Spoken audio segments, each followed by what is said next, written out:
So, ayan guys, welcome back sa aming YouTube channel, Yan and Zet. Kumusta po kayong lahat? Ayan, ngayong araw na ito, gagawa tayo ng ube halaya. Ayan. Ito, meron tayo ditong ube na galing pa ng Pilipinas. Dala ng aking best friend, si Vicky. Ayan. Siguro nasa 2 kilo ito. Ayan, tara samahan niyo ako gagawa. Ito ay aking babalatan. Babalatan muna natin. Tapos saka natin siya ilalaga. Ayan, may tubo lang nga siya yun. Nakikita niyo yan. Tumutubo na.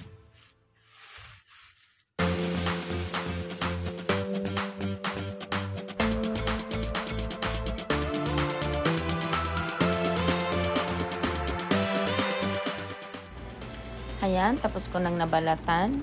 Pakukuluan muna natin hanggang sa lumambot.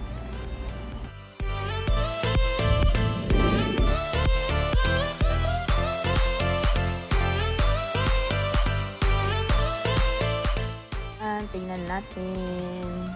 Mukhang malambot na siya. Pwede na natin siyang i-blender. Ayan guys, nahango ko na at napalamig ko na rin. Ngayon, ating i-blender naman. Ayan, mayroon ako ditong gata, Kokomama. Ayan, fresh from the Philippines din yan. Maglalagay lang tayo ng katamtaman. Tapos yung natitira, ilalagay din natin ulit mamaya.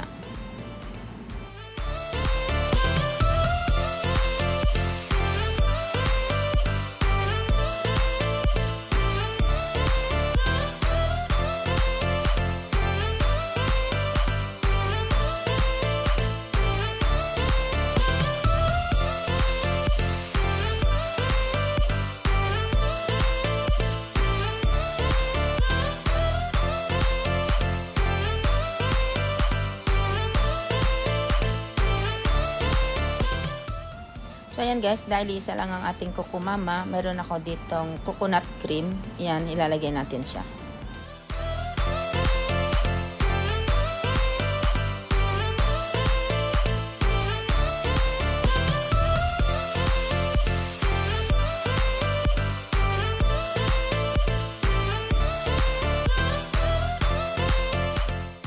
So, ayan guys, tapos na nating na-blender lahat ang ating ube.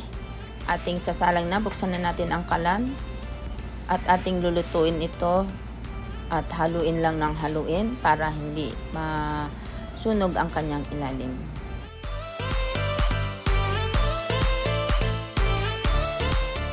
So ayan guys, meron din tayo ditong condensed milk. Maglalagay na tayo.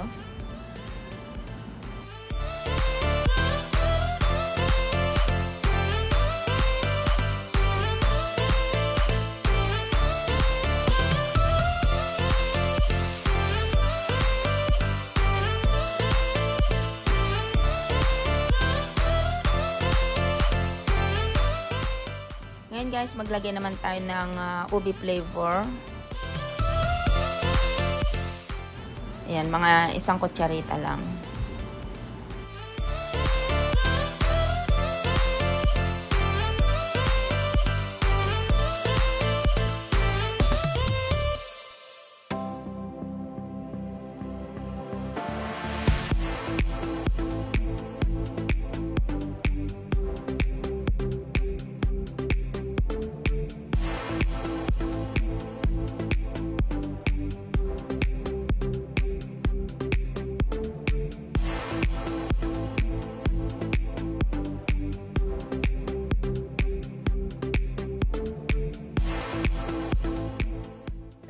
Guys, nakakangalay maghalo. Kanina pa ako halo ng halo. Lagyan na natin itong ating butter. Lagay ko lahat itong 100 grams.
Pwede na ito guys.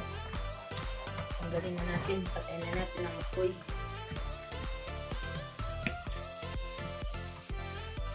Haluin na natin. Lagyan na natin sa ating llanera. Ayan. Patayin natin ang apoy. Okay. Ayan na.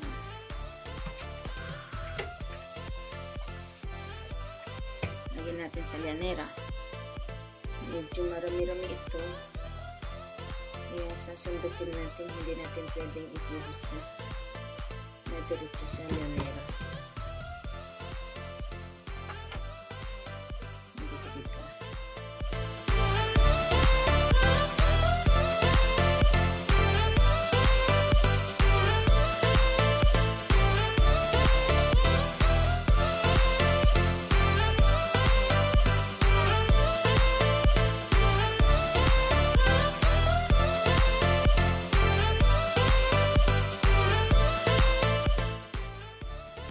Ayan na guys, ang ating finished product.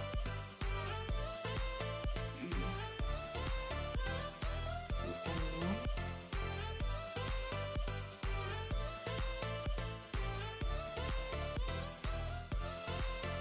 Ang sarap niya. Sabi ko sa inyo, sarap.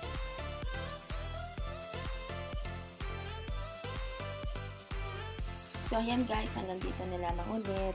Thank you so much. Ingat po tayo lagi. God bless everyone. Bye-bye.